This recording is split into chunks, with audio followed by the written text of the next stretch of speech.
The four friends, Maria, James, Rachel, and Marcus, sat at a quiet cafe when Rachel's phone buzzed with a notification.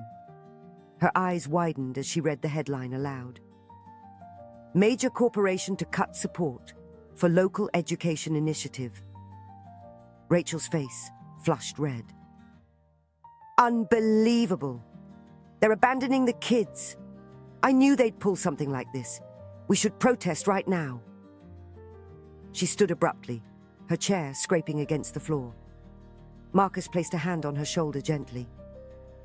Hold on, Rachel. Let's read more before we jump to conclusions. Maria nodded. Headlines are designed to provoke. Let's make sure we understand what's really going on. James chimed in. Yeah, it could be true, but we've seen this before.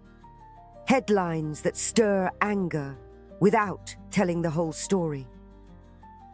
Rachel reluctantly sat back down, her fingers twitching with agitation. Marcus opened the article and read further. It says they're reallocating funds, but the phrasing makes it sound worse than it is.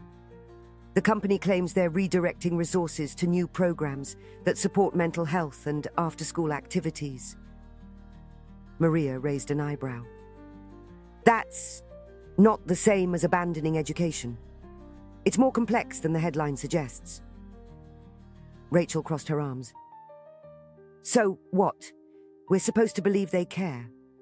Maybe they're just trying to rebrand. James took a thoughtful sip of his coffee. Could be. Or maybe the media framed it to get clicks.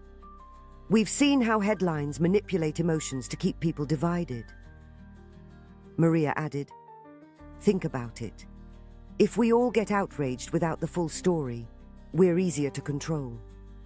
This article plays to your fears, Rachel, while someone else might interpret it as a positive change. Rachel exhaled slowly. Okay, maybe I overreacted, but it's hard not to when it feels like these things always go against people who need help. Marcus nodded in agreement. You're not wrong. It's important to question motives, but we also need to see through the manipulation tactics. The truth usually lies somewhere in the middle. Rachel finally smiled. You guys are right. I almost let the headline control my thoughts. It's like they want us to stay angry at each other instead of working together. James leaned back with a grin.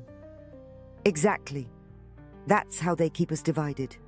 Emotional headlines, half-truths. But now we know better. The four friends continued their conversation, dissecting other headlines and stories with a more critical eye. Together, they found clarity in the tangled web of sensationalism, learning to separate fact from fear-mongering. As they left the cafe, Rachel felt lighter. Next time I see a headline like that, I'll remember to pause and think first. We're stronger when we see through the tricks. Maria smiled. And when we look out for each other.